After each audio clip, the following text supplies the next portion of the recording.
Menceritakan tentang Om Botak yang mampu mengalahkan lawannya bermodalkan satu kali serangan. Tidak peduli seberapa kuat lawannya, namun beliau ini mampu menghabisi lawannya dengan sekejap saja. Tidak seperti anime isekai di mana berinkarnasi terus jadi overpower hingga ke level Raja Iblis, tapi kekuatan dari Om Botak itu berkat usaha kerasnya sendiri. Karena seperti kata pepatah bahwa hasil tidak akan pernah mengkhianati usaha. Lalu bagaimana perjalanan Om Botak dalam mendapatkan kekuatan One Punch atau satu pukulan? Berikut adalah kisah perjalanannya. Halo semua, selamat datang di channel Swag pada alur cerita anime One Punch Man. Om Botak yang bernama Saitama dulunya seorang pengangguran yang sedang mencari pekerjaan. Namun sayang dari banyaknya tempat yang dia lamar, tidak satupun perusahaan yang mau menerimanya. Dikala perjalanan pulang, Saitama bertemu dengan monster lobster yang sedang mencari anak kecil yang telah mengganggunya. Ciri-ciri dari anak kecil itu yakni memiliki bentuk dagu yang sangat unik. Namun barang siapa yang berada di hadapannya, maka sudah dipastikan orang itu akan mati akibat terbunuh oleh monster lobster. Begitu melihat tatapan kosong yang berarti Saitama sedang depresi, monster lobster pun akan membiarkan Saitama untuk pergi dari sini. Melanjutkan perjalanannya, Saitama melihat anak kecil sama seperti ciri-ciri yang disebutkan oleh monster lobster tadi. Pada awalnya, Saitama kasihan dan ingin menyelamatkan si anak kecil itu. Nggak usah ikut campur om. Merasa emosi akan hal itu, Saitama pun memutuskan untuk segera pergi. Namun di waktu yang sama secara tiba-tiba, monster lobster pun datang untuk memberi pelajaran kepada bocil itu. Nggak taunya Saitama juga refleks untuk menyelamatkan si bocil. Meski terdapat perbedaan kekuatan, akan tetapi Saitama terus baku hantam melawan monster lobster. Dan berkat usaha kerasnya, Saitama berhasil mengalahkan monster lobster meskipun tubuhnya juga menerima luka yang cukup parah. Sejak saat itulah, Saitama memutuskan untuk menjadi seorang pahlawan dan memberantas semua kejahatan yang ada di dunia. Untuk mewujudkan akan hal itu, Saitama terus berlatih secara konsisten setiap harinya tanpa henti. Adapun latihannya seperti 100 kali push up, 100 kali sit up, 100 kali squat, dan lari sejauh 10 km setiap harinya. Akibat latihannya yang brutal bagi nafas kuda membuat kepalanya langsung menjadi botak. Namun berkat hal itulah, kini Saitama memiliki kekuatan overpower di mana bisa mengalahkan lawannya bermodalkan satu kali pukulan. Itu adalah prolog dari anime berjudul One Punch Man. Dan daripada banyak basi-basi lagi, mari kita langsung aja menuju ke alur cerita utamanya. Setelah berpindah tempat mulai dari Pulau Marley hingga Paradis, kini ayahnya Eren yang bernama Grisa pindah ke universe One Punch Man, lebih tepatnya pada Kotabi. Masih sama seperti pekerjaannya sebagai dokter, namun kali ini Grisa lebih fokus kepada penelitian. Kebetulan adiknya Grisa ini pengen punya kekuatan yang dapat menghancurkan segalanya. Dibuatlah cairan Titan. Dan benar saja, ketika adiknya Grisa meminum cairan itu, seketika mengubahnya menjadi Titan dan siap untuk melakukan rumbling atau meratakan dunia. Bahkan hanya dengan hempasan tangannya saja mampu membuat area di sekitarnya langsung rata dengan tanah. Dengan begini, kita bisa menguasai dunia. Di waktu yang sama ketika pulang dari tos serba atau toko serba ada, Saitama melihat sesosok monster yang gak pakai apa-apa. Tanpa pikir panjang, Saitama langsung pergi ke pundak Titan untuk menyuruhnya menggunakan pakaian. Cepat bunuh musuh yang ada di pundakmu. Ternyata Eren salah serang dan yang diserang itu merupakan ayahnya sendiri. Tadi ceritanya adik dan kakak ding ya. Bodo amat lah. Merasa emosi karena ayahnya terbunuh, dengan cepat Eren langsung membanting tubuh Saitama ke sebuah bangunan. Berkat kekuatannya yang di luar nalar, membuat Eren merasa bosan dan hampa karena lawannya mati dengan satu kali serangan. Sebenarnya rasa hampa itu juga dirasakan oleh Saitama, karena ya barang siapa yang menjadi lawannya pasti akan berakhir hanya dengan satu kali serangan. Namun sayang bahwa Saitama tidak akan terbunuh semudah itu, soalnya kalau terbunuh ntar animenya selesai. Tepat setelah dibanting ke bangunan, Saitama langsung terbang ke arah Eren dan segera memukulnya. Seketika membuat Eren mati menghancurkan Kotabi karena tubuhnya yang sangat amat besar. Hingga pada suatu hari ketika tertidur, secara tiba-tiba Saitama Saitama diserang oleh monster tikus. Anehnya meski dipukul beberapa kali, monster tikus itu tidak langsung mati. Saitama yang sudah lama tidak baku hantam secara serius langsung bahagia begitu mendapatkan lawan yang overpower. Bahkan ketika dikeroyok tetap saja membuat Saitama menikmati akan pertarungan yang berlangsung. Hingga pada puncaknya ketika Saitama berhasil membabat habis para tikus, muncullah sesosok makhluk yang disebut sebagai Raja Tikus Tirani. Merasa semakin semangat berkat kemunculan Raja Tikus Tirani, sampai-sampai membuat Saitama menganggap bahwa semua ini adalah mimpi. Dan pada kenyataannya semua kejadian itu hanyalah mimpi. Tapi secara kebetulan ketika bangun, terdapat monster tikus yang datang untuk menyerangnya. Mengira bahwa pertempuran ini akan sama seperti mimpi, nggak tahunya para tikus langsung menyerah ketika dipukul oleh Saitama. Di hari berikutnya meskipun overpower, akan tetapi Saitama sangat kesulitan ketika berhadapan dengan seekor nyamuk. Berbicara mengenai nyamuk, di waktu yang sama namun di sisi lain terdapat monster nyamuk yang mampu mengendalikan para serangga untuk membunuh orang. Melihat akan bahaya itu, salah satu orang bernama Genos ingin segera membasmi monster itu. Tentu bagi para monster untuk membunuh manusia itu adalah pekerjaan yang sangat mudah. Namun anehnya ketika diserang, para nyamuk yang seharusnya menyedot darah justru malah terbakar oleh kobaran api yang sangat amat brutal. Ternyata Genos bukanlah seorang manusia melainkan robot, lebih tepatnya adalah seorang cyborg. Tek tek tek tek tek, terjadi pertempuran sengit antara Genos melawan para nyamuk. Meski keduanya menerima luka yang sangat fatal, tapi bisa dibilang di sini Genos jauh lebih unggul. Merasa sudah terpojok, si nyamuk pun mulai mengumpulkan kekuatan dengan cara membunuh hampir semua hewan yang ada di sekitar hutan. Di waktu yang sama, Saitama masih sibuk lari mengejar nyamuk hingga sampailah dirinya ke tempat Genos berada. Melihat gerombolan nyamuk yang begitu banyak, seketika membuat Saitama ketar-ketir langsung menjadi panik. Karena ya untuk membunuh satu nyamuk saja dirinya sangat kesulitan, sedangkan ini nyamuknya ada satu kota. Dengan cepat Genos langsung menyuruh Saitama untuk segera mengungsi. Namun sayang bahwa gerombolan nyamuk ini sudah memenuhi kota. Tidak ada pilihan lain, Genos langsung menghabisi gerombolan nyamuk menggunakan kobaran api yang sangat amat brutal. Dikala sedang panik karena baru saja Genos telah membunuh orang, gak taunya Saitama tetap baik-baik aja. Cuman anget dikit kata Saitama. Ya meski bersyukur karena Saitama itu masih hidup, tetap saja membuat Genos terheran-heran kenapa Saitama gak mati terkena serangan api brutalnya. Di waktu yang sama dikala terheran-heran, ternyata nyamuk yang dilawan oleh Genos belum mati dan justru malah berevolusi menjadi ratu nyamuk. Terjadi pertempuran sengit untuk yang kedua kalinya antara Genos melawan Ratu Nyamuk. Namun kali ini gantian Genos lah yang dibabat habis oleh Ratu Nyamuk. Merasa perbedaan kekuatan yang begitu jauh, Genos memutuskan untuk mengakhiri hidupnya dengan cara meledakkan tubuhnya sendiri. Setidaknya berkat kematiannya Ratu Nyamuk juga bisa terbunuh. Tepat ketika Genos ingin meledakkan diri, datanglah Saitama yang membunuh Ratu Nyamuk bermodalkan satu kali serangan. Melihat kekuatan yang di luar nalar, Genos pun langsung bertanya nama sekaligus ingin menjadi muridnya. Oke. Di sisi lain, dikarenakan Ratu Nyamuk telah berhasil dikalahkan dengan satu kali serangan, terdapat seseorang misterius yang ingin meneliti tubuh milik Saitama. Maka dari itu, dirinya mengutus beberapa monster untuk membawa Saitama menuju ke lab atau markas miliknya. Apakah seseorang misterius ini bisa membawa Saitama? Bisa dong, tidak ada yang tidak bisa soalnya. Sesuai dengan kesepakatan di tempo lalu bahwa Genos datang ke tempat Saitama. Namun Saitama yang tidak ingin terlibat memperjelas bahwa dirinya saat ini sedang tidak mencari murid. Bukannya pulang, di sini Genos malah bercerita mengenai masa lalunya bahwa 4 tahun yang lalu sebelum berubah menjadi robot, sejatinya Genos itu adalah seorang manusia. Tapi pada suatu hari terdapat robot gila yang hilang kendali dan menyerang kota. Robot gila itu sepertinya merupakan produk gagal di mana terdapat suatu kesalahan pada core atau otaknya. Dia menghancurkan apapun di hadapannya seperti taman, sekolah, gedung, dan lebih parahnya, panjangan mas, disingkat aja napa?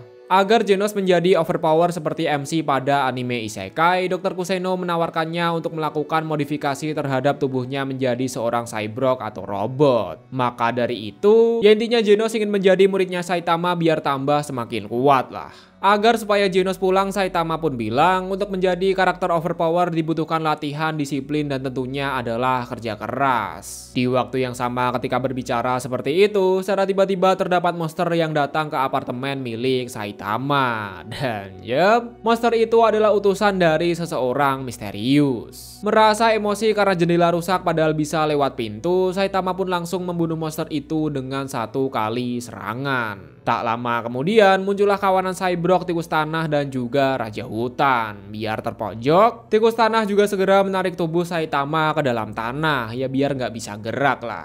Sebenarnya Genos ingin segera membantu si Saitama. Sayang bahwa dirinya juga dihadapkan oleh satu biji Cyborg figuran. Terjadi pertempuran sengit antara Genos melawan Cyborg figuran. Di sisi lain, melihat wajah biasa milik Saitama di mana itu sangat nyebelin, membuat emosi dari Raja Hutan semakin menggebu-gebu. Dengan penuh intimidasi, Raja Hutan akan menunjukkan kekuatan yang sebenarnya agar Saitama menyesal karena telah meremehkannya. Dan untuk hasilnya, langsung musnah dengan satu kali serangan. Mau kabur? Ya nggak bisa lah.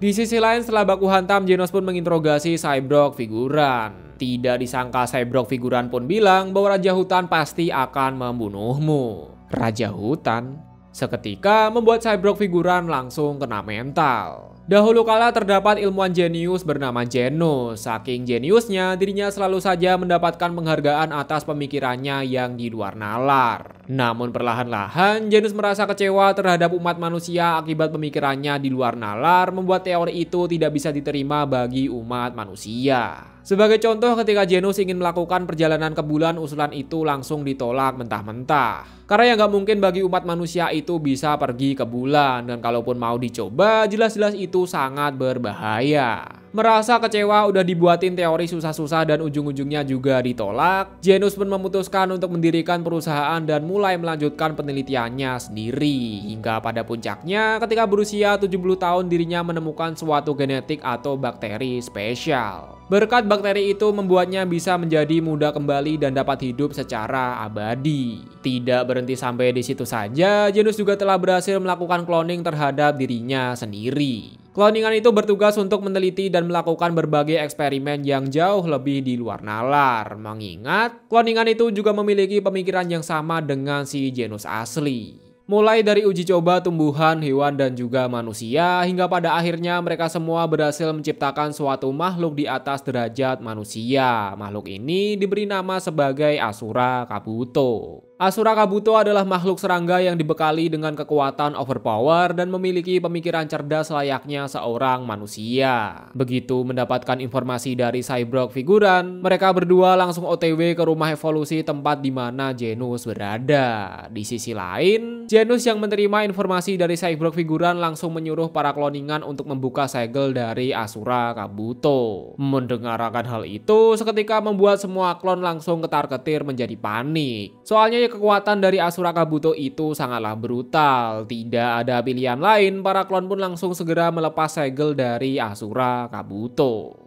Di waktu yang sama, meski di sekitar rumah evolusi terdapat banyak sekali monster yang berkeliaran, namun Genos dan Saitama dapat membantainya dengan sangat easy peasy. Tak hingga tak terasa mereka pun sampai ke rumah evolusi. Karena naik tangga itu sangat merepotkan, Genos langsung meratakan bangunan itu dengan bola api miliknya.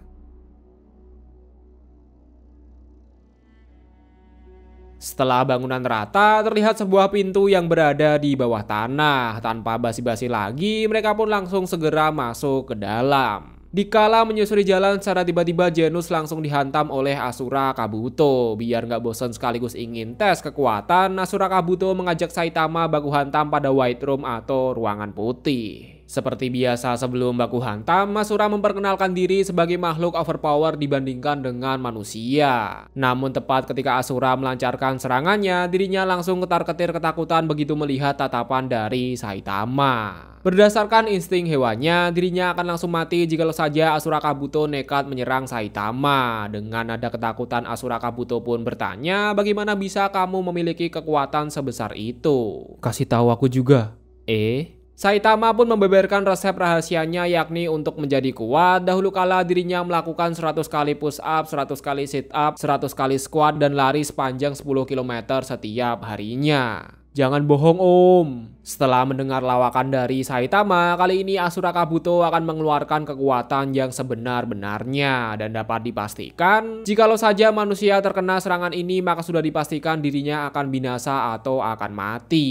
Dan benar saja, begitu mengeluarkan kekuatan tempur bernama Asura Mode mampu membuat Saitama terpental ke sana kemari. Dalam pikirnya, Saitama telah melakukan sebuah kesalahan besar. Karena ketika mengeluarkan Asura Mode maka serangga ini akan mengamuk tanpa ada hentinya. Terlebih lagi sekarang adalah hari Sabtu di mana Toserba sedang mengadakan diskon besar-besaran. Merasa menyesal karena telah berbuat kesalahan, Saitama langsung memukul Asura akibat dirinya telat mengambil diskon di Toserba.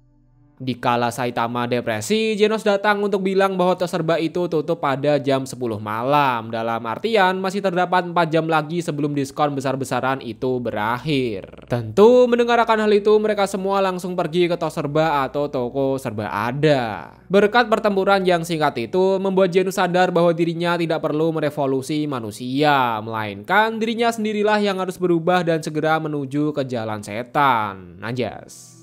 Di sisi lain, setelah masalah selesai, grup para pengangguran bernama Hammerhead mendeklarasikan bahwa yang mau kerja ya silahkan kerja, bagi yang nggak mau kerja tetap akan didukung. Demi mewujudkan dunia ideal, pengangguran akan mendapatkan uang dari orang kaya. Krik, krik, krik, krik. Ketika terjadi keributan di tengah kota, tibalah seorang pahlawan bernama Mumen Rider untuk menghentikan grup para pengangguran. Kalau ada dia, kita pasti sudah aman. Hoho.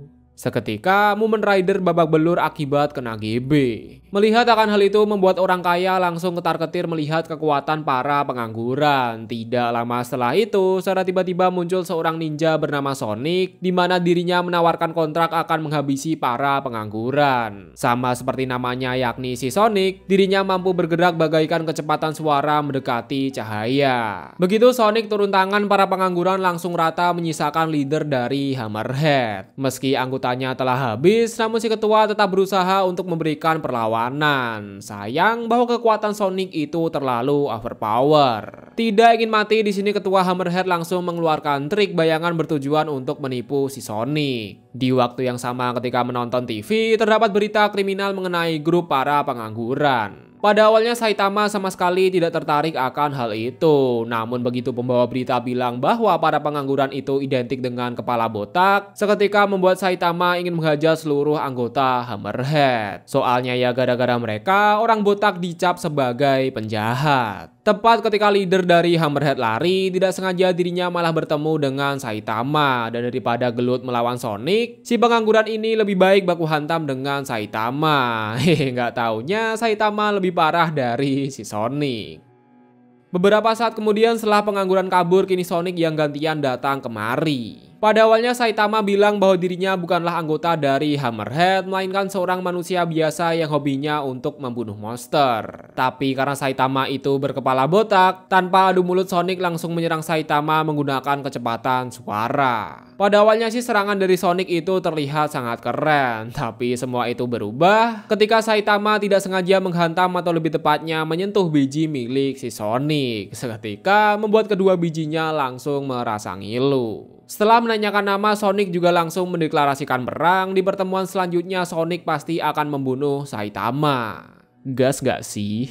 Sesampai di apartemen, Saitama bertemu dengan muridnya bernama Genos. Dengan wajah yang sangat muram, Saitama menyuruh Genos untuk segera pulang. Meski telah berhasil mengalahkan Sonic, namun di waktu yang sama Saitama kena mental akibat tidak ada orang yang mengenali dirinya. Padahal kalau ditarik ke belakang, sudah 3 tahun lamanya Saitama telah berkontribusi dalam membasmi para monster yang muncul di kota. Masa ya 1 biji orang aja nggak ada yang kenal sih? Dan malahan Mumen Rider yang babak belur tadi siang justru lebih terkenal daripada si Saitama. Mendengar akan hal itu, Genos bertanya apakah Saitama Sensei sudah mendaftar ke asosiasi pahlawan atau belum. Tanpa pikir panjang biar punya banyak penggemar, Saitama langsung mendaftarkan diri ke dalam asosiasi pahlawan. Tentu dirinya juga mengajak Genos selaku si murid magang. Keesokan harinya Saitama dan Genos pergi ke Asosiasi Pahlawan untuk melakukan pendaftaran. Terlihat banyak sekali peserta yang juga berpartisipasi dalam pendaftaran. Melihat kepala botak bertubuh kecil dibanding dengan peserta lain, beberapa om-om maskulin langsung meremehkan si Saitama. Namun ketika ujian dimulai seperti melakukan side to side, lari 1500 meter, angkat berat, tolak peluru, lompat ring, wake on dan juga mesin tinju, perlahan-lahan membuat om-om kena mental dan ingin langsung segera pulang. Akan tetapi meskipun overpower, nyatanya hasil ujian Saitama hanya mendapatkan nilai C, sedangkan Genos selaku muridnya malah mendapatkan peringkat atau tier S selaku peringkat tertinggi. Tapi dibalik semua itu, terdapat alasan khusus kenapa penilaiannya bisa seperti itu.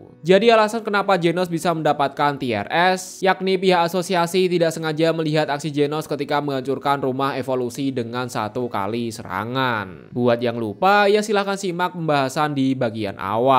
Sedangkan untuk Saitama, akibat dirinya mendapatkan nilai paling rendah pada ujian tertulis. Maka dari itulah alasan kenapa Saitama mendapatkan rating atau tier C.